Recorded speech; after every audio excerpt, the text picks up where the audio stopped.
4 cadangan kepada Pak Imam. Kalau anda diberi peluang bercakap kepada sekumpulan imam masjid sebuah negeri, apa cadangan anda nak beri kepada para imam?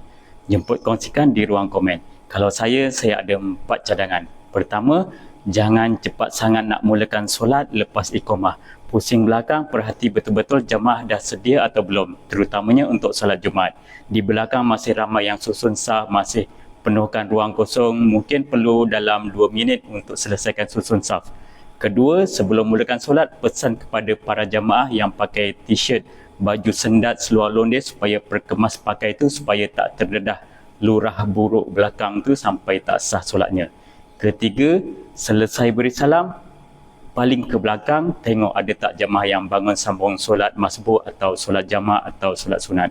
Kalau ada, perlahankan wirid. Dan yang keempat, bila subuh masuk lewat macam bulan Januari, Februari, tangguhkan dulu baca surah Sajadah dan Al-Insan pada subuh hari Jumaat itu kerana kita nak meraihkan jamaah yang mungkin perlu keluar lebih cepat berbanding pada hari lain, pada bulan lain yang bukan waktu solat subuhnya masuk lambat. Jemput kongsikan kalau video ini bermanfaat.